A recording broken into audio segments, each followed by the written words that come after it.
فجر کی نماز کے بعد کوئی نماز ہی نہیں ہے، تو ہم فجر کی نماز ابھی ہماری سنت ہی نہیں پڑھی ہم نے، تو کیا کرتے ہیں، امام تو نماز پڑھا رہا ہے، وہ کھڑے ہو گئے اور 2 رکعت جلدی سے اللہ اکبر جلدی سے سنتیں پڑھ لی، جماعت میں شامل ہو. غلط ہے طریقہ. اب دیکھیے اللہ کے رسول نے حکم نہیں دیا، عمل بھی نہیں ہے، آپ نے ایسا کبھی کیا بھی نہیں، لیکن کسی کو کرتے ہوئے دیکھا تو آپ نے اس کو منع نہیں کیا. دیکھیے وہ حدیث کیا ہے. وعن قیس بن عمرو رضی اللہ تعالی عنہ قال رأى رسول الله صلى الله عليه وسلم رجلا بعد صلاة الصبح ركعتين فقال رسول الله صلى الله عليه وسلم صلاة الصبح ركعتان فقال الرجل إني لم أكن صليت الركعتين اللتين قبلهما فصليتهما الآن فسكت رسول الله صلى الله عليه وسلم رواه ابو داؤد. یہ میں نے پوری حدیث آپ کے سامنے پڑھ دی ابو داؤد کی. ایک ایک لفظ کے ترجمے پر غور کرو. اس حدیث کے راوی ہیں قیس ابن عمر. کیا فرماتے ہیں؟ رأى رسول اللہ صلی اللہ علیہ وسلم، میں اللہ کے نبی صلی اللہ علیہ وسلم کے پیچھے نماز پڑھ رہا تھا، فجر کی نماز. میں نے اللہ کے نبی کے پیچھے فجر کی نماز پڑھی. نبی اکرم فجر کی نماز پڑھا رہے تھے، ہم بہت سے صحابہ نبی کے پیچھے نماز پڑھ رہے تھے. رأى رسول اللہ، جب نماز پڑھا دیا آپ نے، سلام پھیر دیا، ایک صحابی آئے ہوں گے، ایک صحابی آئے اور انہوں نے دیکھا جماعت کھڑی ہے. ہوتا ہے بہت سے لوگوں کو پیشاب پائخانے میں دیر ہو جاتی ہے تو وہ مسجد میں کبھی دیر سے پہنچتے. تو ایک صحابی آئے، وہ دیر سے آئے، جب دیر سے آئے تو انہوں نے دیکھا جماعت کھڑی ہے، اللہ کے نبی نماز پڑھا رہے ہیں، تو وہ جماعت میں شریک ہو گئے. جماعت میں شریک، انہوں نے سنت نہیں پڑھی، جماعت میں شریک ہو گئے. جب اللہ کے رسول نے سلام پھیرا نماز پڑھا کر، السلام علیکم ورحمۃ اللہ، السلام علیکم ورحمۃ اللہ، جب آپ سلام پھیر چکے تو سلام پھیرنے کے بعد آپ کی عادت ہوتی تھی مقتدیوں کی طرف، نمازیوں کی طرف اپنا چہرہ کرنے کی. آپ نے نمازیوں کی طرف اپنا چہرہ کر لیا. اب کیا دیکھا، نماز تو ہو گئی. جماعت میں سے ایک صحابی اٹھے اور الگ جا کر وہ پھر نماز کی نیت باندھ لی، اللہ اکبر، اور انہوں نے 2 رکعت پڑھ لی. اللہ کے رسول دیکھ رہے ہیں میرے پیچھے انہوں نے نماز پڑھی فجر کی، اور فجر کے بعد کوئی نماز نہیں. میں نے کہہ دیا تھا کہ لا صلاۃ بعد الفجر، فجر کے بعد کوئی نماز نہیں. انہوں نے میرے پیچھے تو فجر کی نماز پڑھ لی، جب فجر کے بعد کوئی نماز ہی نہیں تو یہ کون سی نماز پڑھ رہے ہیں؟ لیکن نماز پڑھتے وقت تک نہیں بولا اللہ کے نبی نے. جب وہ نماز پڑھ چکے تب اللہ کے نبی نے ان کو بلایا، ادھر آؤ میرے پاس. تو وہی حدیث ہے، رأى رسول اللہ صلی اللہ علیہ وسلم رجولا.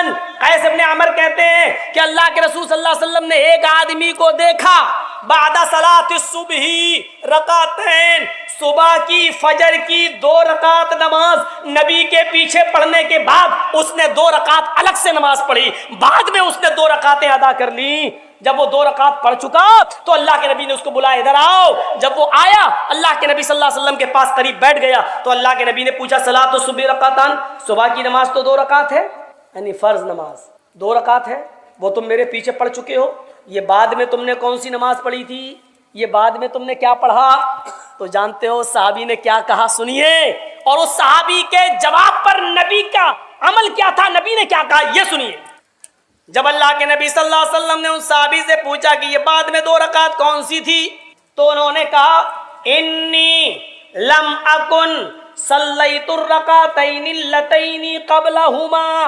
اے اللہ کے رسول، اے اللہ کے نبی، فجر کی نماز سے پہلے جو 2 رکعت سنتیں پڑھی جاتی تھیں، فجر کی نماز سے پہلے جو 2 رکعت سنتیں پڑھی جاتی وہ میں نہیں پڑھ سکا. قضائے حاجت وغیرہ میں دیر ہو گئی، وضو بنا کر گھر سے آیا، سوچا کہ 2 رکعت سنتیں پڑھوں گا. مسجد میں داخل ہوا تو نماز جماعت کھڑی تھی، میں نے جماعت چھوڑنا ترک نہیں کیا، میں نے جماعت سے الگ ہو کر سنتیں پڑھنا گوارا نہیں کیا، میں جماعت میں شامل ہو گیا. تو وہ 2 رکعت جو سنتیں میری چھوٹ گئی، جو پہلے پڑھی جاتی تھی، وہ میں نے نہیں پڑھی. فصلیتہما الان، آپ نے ابھی جو مجھے نماز پڑھتے ہوئے دیکھا، یہ وہی 2 رکعت سنتیں تھی جو پہلے پڑھی جاتی تھی، جو کسی وجہ سے میں نہیں پڑھ سکا، وہ میں نے اب پڑھی. کوئی نئی نماز نہیں ہے نا، نہیں، سنتیں تھیں، اچھا وہ نہیں پڑھ پائے تھے. ہاں، فسکت رسول اللہ، آپ خاموش ہو گئے، ٹھیک ہے کوئی بات. آپ نے کبھی فجر سے کے بعد سنتیں نہیں پڑھی، آپ نے کبھی ایسا کیا بھی نہیں، آپ نے ایسا کرنے کا حکم بھی نہیں دیا، لیکن اس صحابی نے ایسا کیا اور آپ نے اس کو ایسا کرتے ہوئے دیکھا، اس کے جواب پر آپ خاموش ہو گئے. فسکت رسول اللہ، اللہ کے رسول خاموش ہو گئے. یہ اس بات کی دلیل ہے کہ اگر فجر کی جماعت ہو رہی ہے تو کوئی پیچھے اگر سنتیں پڑھتا ہے تو وہ ایک لغو اور ایک بیکار کام کر رہا ہے. اس کو جماعت میں شامل ہونا چاہیے، اس کو جماعت میں شرکت کرنی چاہیے، اور نماز ہو جانے کے بعد 2 رکعت نماز سنت وہ بعد میں بھی پڑھ سکتا ہے. عادت نہیں بنانا چاہیے. کبھی کبھی اگر مسجد میں سنتیں نہیں پڑھ سکا، جماعت ہو رہی ہے تو جماعت میں شامل ہو جائے، اور سنتیں چھوٹ گئی وہ بعد میں. اللہ کے رسول بار بار پوچھ رہے ہیں یہ کون سی نماز. اس سے یہ بھی پتہ چلتا ہے کہ اللہ کے رسول کو علم غیب نہیں تھا. اگر علم غیب ہوتا تو آپ کو معلوم ہو جاتا یہ تو نماز پڑھ رہا ہے، سنتیں چھوٹ گئی، لیکن آپ کو معلوم بھی نہیں تھا. آپ نے اس کو بولا ذرا کون سی نماز تھی یہ؟ کہ اللہ کے رسول وہ چھوٹ گئی تھی. اچھا وہ ٹھیک. یہ ہے تقریری سنت. اب ہم اندازہ لگائیں، سوچیں کتنی چیزوں پر ہم عمل کر رہے ہیں. نبی اکرم نے ہمیں کتنا دیا ہے، اور ہم دین کے اندر کتنی چیزوں کا اور اضافہ کر رہے ہیں. اور تعجب تو یہ ہے کہ یہ سب دین سمجھ کر کوئی نیا گھر بنوا رہا ہے. چلیے مولانا صاحب کیا ہوا، نیا گھر بنایا ہے، دعا کر دیجیے. مولانا جرجیس 10-15 آدمیوں کے ساتھ جا رہے ہیں اور نیا گھر بن گیا، دعا کر رہے ہیں اللہ تعالی گھر میں برکت دے. اب اس گھر میں ٹی وی چلے گی، اسٹار پلس چلے گا، ناٹک دیکھا جائے گا، ساس بھی کبھی بہو تھی نا، صحیح ہے نا، بہو بھی کبھی ساس بھی کبھی بہو تھی. ہاں یہ سب چلے گا اس میں سیریل. لیکن مولانا صاحب کی دعا پہلے ہو گئی ہے، اب اس سیریل چاہے کتنے چلتے رہے کوئی فرق نہیں پڑے گا. مولانا سرجیت صاحب 10 آدمیوں کو لے کے دعا کرایا ہے، اب اس میں گھر کی عورتیں چاہے کتنی بیڑی کے بنڈل بنائے سب حلال. دعا جو ہو گئی، اب سب کام جائز ہو گئے. اور یہ گھٹنا آپ ان ہتھیلیوں سے مضبوطی سے پکڑیں گے، ہاتھ ٹائٹ رہیں گے، پیٹھ کی ریڑھ کی ہڈی بالکل سیدھی رہے گی، کمر اتنی سیدھی ہونی چاہیے کہ پانی کا رکھا ہوا برتن اگر آپ کی پیٹھ پر رکھا جائے تو گرنے نہ پائے.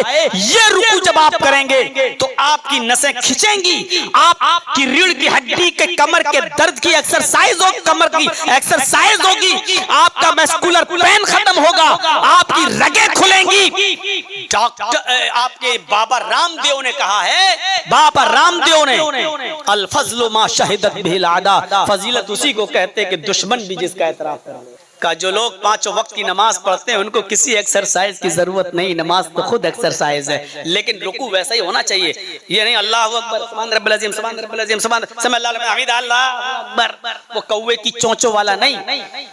آپ ریڑھ کی ہڈی ٹھیک کیجئے، پیٹھ سیدھی کیجئے، پانی کا بھرا ہوا برتن آپ پہ رکھیں تو گرنا نہ پائے. جب آپ پوری طریقے سے سیدھے ہو جائیں اور بالکل ٹائٹ آپ کی پیٹھ ہو جائے، اس کے بعد آپ دعا پڑھیے سبحانک اللہم ربنا وبحمدک اللہم اغفر لی. یہ ہے دعا سب سے افضل، سب سے اعلیٰ، سب سے عرفہ. یہ دعا ہے، اس کو یاد کرو. سبحان ربی العظیم تو سب سے چھوٹی دعا ہے جس میں آپ نے صرف اللہ کی تعریف کی، اپنے لیے کچھ نہیں مانگا. کیا مانگا اپنے لیے؟ سبحان ربی العظیم، پاک ہے میرا وہ رب جو سب سے بڑا ہے. آپ نے اللہ ہی کی تو تعریف کی ہے. جب آپ یہ دعا پڑھیں گے سبحانک اللہم ربنا وبحمدک اللہم اغفر لی، پاک ہے میرا رب، سبحانک اللہم، پاک ہے ہمارا رب، ربنا آئے ہمارے رب، اللہم اغفر لی، تو مجھے بخش دے، آئے اللہ میری مغفرت فرما. جس کو رب کی مغفرت مل جائے تو اس سے بڑا خوش نصیب کون ہوگا؟ آپ اپنے لیے بھی مانگیے اللہ سے. یہ دعا یاد کر لو، کتنی دعا ہے یار، کتنی دعا چھوٹی سی. سبحانک اللہم ربنا وبحمدک اللہم اغفر لی. اور یہ دعا یاد کرو گے، یہ رکوع میں بھی پڑھی جائے گی اور سجدے میں بھی پڑھی جائے گی. رکوع میں بھی اور سجدے میں بھی. یاد کر لو اس دعا کو، بہت مبارک دعا ہے، بہت پیاری دعا ہے. پوری نماز میں آپ اللہ سے مانگنے ہی تو جاتے ہو، رکوع میں بھی مانگیے اور سجدے میں بھی مانگیے. آپ کا رب بہت مہربان ہے، مغفرت کر دے گا. مغفرت مانگو گے تب. بچہ جب روتا ہے تب ماں دودھ پلاتی ہے، اب بچہ بھوکا ہے، بندہ مانگے گا نہیں اللہ کیوں دے گا؟ مانگو، کہتا ہے میرا رب بندے تو مانگ، جب تو مانگتا ہے تو مجھے اچھا لگتا ہے. ایسے بندے بھی اللہ کو پسند نہیں جو 24 گھنٹے عبادت کرتے رہیں اور ان سے انجانے میں بھی کوئی گناہ نہ ہو. آپ کہیں گے مولانا یہ کیا کہہ رہے ہو آپ؟ ہاں ایسی مخلوق تو تھی اللہ کے پاس جن سے کوئی گناہ نہ ہو، ایسی مخلوق تو تھی اللہ کے پاس فرشتے، ہر وقت 24 گھنٹے اللہ کی حمد و ثنا میں لگے رہتے ہیں، اللہ کی تعریف میں، اللہ کی بڑائی میں، اللہ کی عبادت میں لگے رہتے ہیں۔ پھر اس نے انسانوں کو کیوں پیدا کیا؟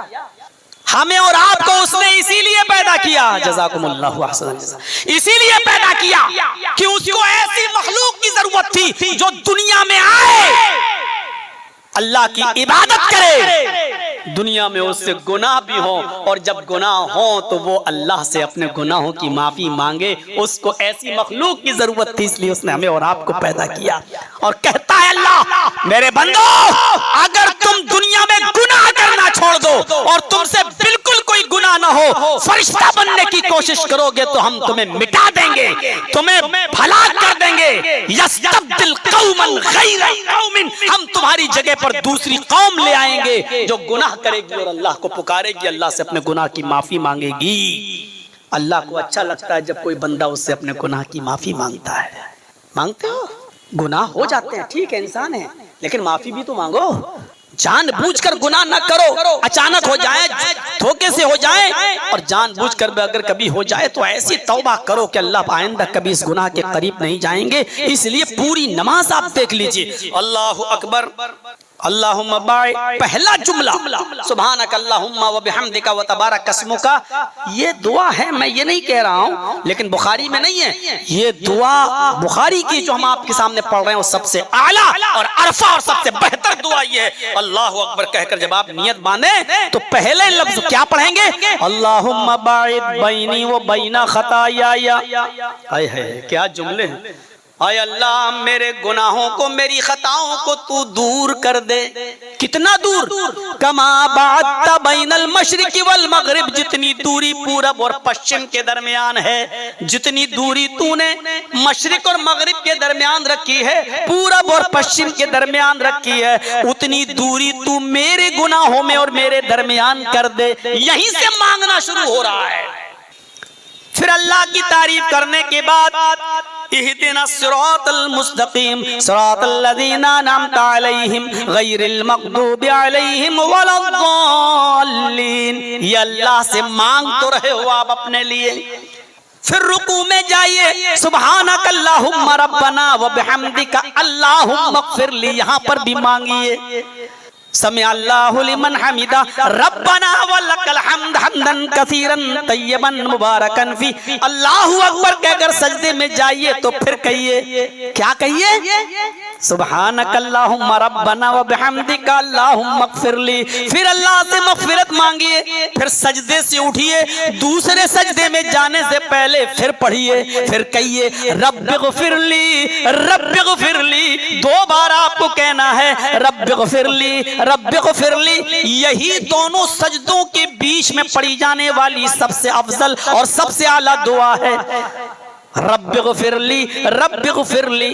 معاف کیجئے گا جو لوگ یہ دعا پڑھتے ہیں اللہم اغفر لی ورحمنی وہدنی وعافنی ورزقنی، یہ دعا ضعیف حدیث سے ثابت ہے، یہ صحیح حدیث سے ثابت نہیں ہے۔ مسلم شریف کی حدیث میں یہ دعا لکھی ہے رب اغفر لی، رب اغفر لی، اے میرے رب مجھے بخش دے، اے میرے رب مجھے بخش دے۔ ہاں، اس دعا کے بعد آپ یہ دعا بھی پڑھ سکتے ہو اللہم اغفر لی ورحمنی وہدنی وعافنی ورزقنی، کیونکہ مسلم کی حدیث میں یہ آیا ہے کہ اللہ کے نبی اس دعا کو نماز میں پڑھا کرتے تھے۔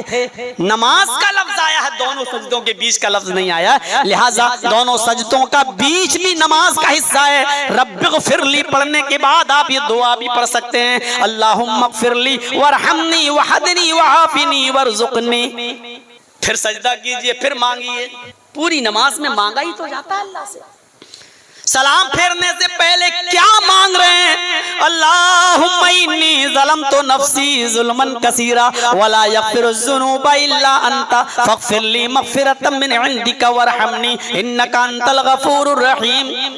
آپ رکوع سے اٹھ رہے ہیں، پھر سجدے میں جا رہے ہیں، پیر مڑے ہوئے ہیں، نسیں کھچ رہی ہیں، یہ آپ کی میسکولر جو نسیں ہوتی ہیں یہ سب کھچ رہی ہیں، بلڈ سرکولیشن آپ کا بڑھ رہا ہے۔ سجدے میں جب آپ جا رہے ہیں تو خون کا سرکولیشن آپ کی دماغ کی ایک ایک نس تک پہنچ رہا ہے۔ ڈاکٹر مورس بوکائے امریکہ کا سب سے بڑا ڈاکٹر ہے، برین کا سب سے بڑا ڈاکٹر ہے دماغ کا، وہ کہتا ہے کہ جو لوگ 5 وقت کی نماز پڑھتے ہیں اور ویسا رکوع اور سجدہ کرتے ہیں جیسا محمد رسول اللہ نے بتایا ہے، تو اس آدمی کو ریڑھ کی ہڈی کی پرابلم کبھی نہیں ہو سکتی ہے، اور جیسا سجدہ محمد نے بتایا جو ویسا سجدہ کرتے ہیں تو ان لوگوں کو برین ہیمریج کبھی نہیں ہو سکتا ہے، کیونکہ دماغ کی ایک ایک رگ اور ایک ایک نس تک بلڈ کا سرکولیشن وہاں تک پہنچ جاتا ہے، خون وہاں تک پہنچ جاتا ہے، بلڈ وہاں تک پہنچ جاتا ہے جو دماغ کی رگوں کو تر و تازہ کر دیتا ہے۔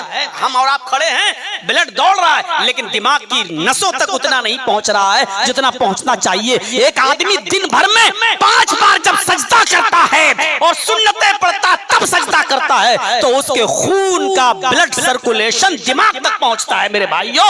اسی لیے فرمایا میرا بندہ سب سے زیادہ میرے قریب تب ہوتا ہے جب وہ سجدے میں ہوتا ہے، اور سجدے میں جب جاتا ہے تو وہ میرے سب سے قریب ہوتا ہے۔ مطلب یہ ہے کہ میرے بندوں لمبا سجدہ کیا کرو، کیونکہ جو آدمی جتنا لمبا سجدہ کرے گا خون کا بلڈ سرکولیشن اتنا ہی زیادہ دماغ تک پہنچے گا اور اس کی دماغ کی نسیں اتنی زیادہ تر و تازہ ہوں گی۔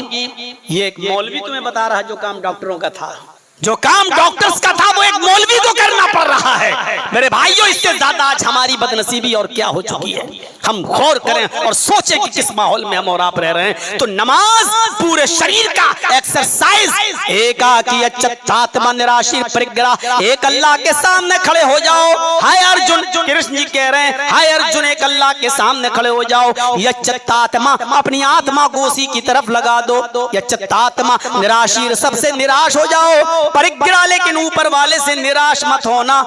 پنچم سمیا کرتویتی ہم سوئم کرتویہ مرگا چرم بھوت، ہائے ارجن 5 سمے یہ پوجا کرنا۔ کرشن جی ارجن سے کہہ رہے ہیں 5 وقت یہ پوجا کرنا، میں خود 5 ٹائم کرتا ہوں۔ مرگا چرم، اگر دھرتی پاک نہ ملے، اگر دھرتی اپوتر زمین ناپاک ہو تو مرگ مانی ہرن اور چرم مانی چمڑا۔ مرگ چرم، ہرن کی کھال کو بچھا لینا اور اس پر سجدہ کرنا، اس پر نماز پڑھنا، ہرن کی کھال کی جائے نماز بنا لینا۔ یعنی بہت سے جانور ہمارے ہندو بھائیوں کے یہاں پر بھی حلال ہیں، اب اس طرف نہیں جائیں گے، آپ کی گورنمنٹ بدل چکی ہے، میں جانتا ہوں لوٹ پھر کے وہی آئے ہیں، لیکن اب بہت سے پاور اور چھین لیے گئے ہیں، کمزور کر دیا گیا ہے۔ اس لیے میرے پیارے ساتھیوں، جتنا کھل کر پہلے بولا جا سکتا تھا اب تو ہم لوگوں کی بھی کمزوری ہو چکی ہے، ہم لوگ بھی تھوڑا سا نراش ہیں، مایوس ہیں، پریشان ہیں۔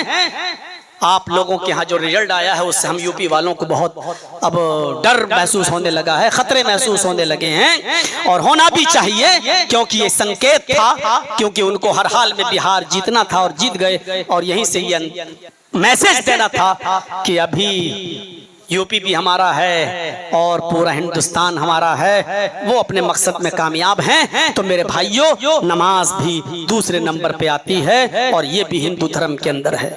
یہاں تیسری چیز وَإِيتَاءِ الزَّكَاةِ، زکات دو، تو وہاں ہندو دھرم میں بھی تیسری چیز بتائی گئی، دانم وِکْچِتا، دان دو۔ ہندو دھرم میں بھی دان ہے۔ ہمارے ہاں چوتھی چیز رمضان کے روزے رکھو، ہندو دھرم میں بھی ورت دھاری، ورت، اپاس، فاسٹ۔ ہاں ہمارے اور ہندو دھرم کے روزے میں تھوڑا نہیں بہت بڑا فرق ہے۔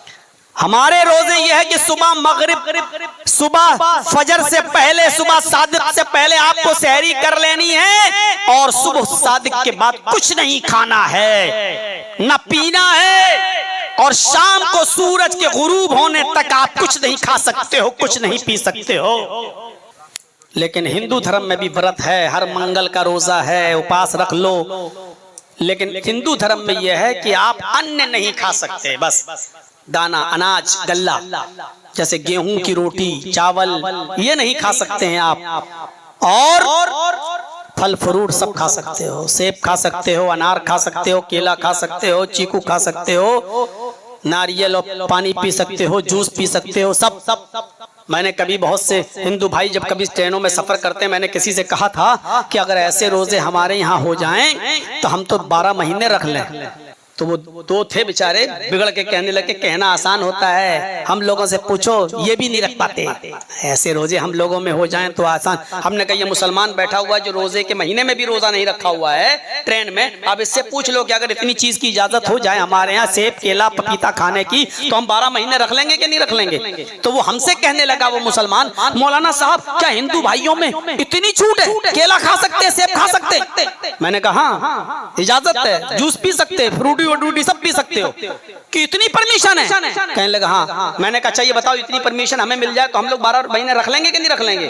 وہ بولتا ارے یہ تو بہت ہو گیا، ہمیں تو صرف بیچ میں 12-1 بجے ایک بیڑی سگریٹ پینے کا موقع مل جائے تو ہم 12 مہینے رکھ لیں گے.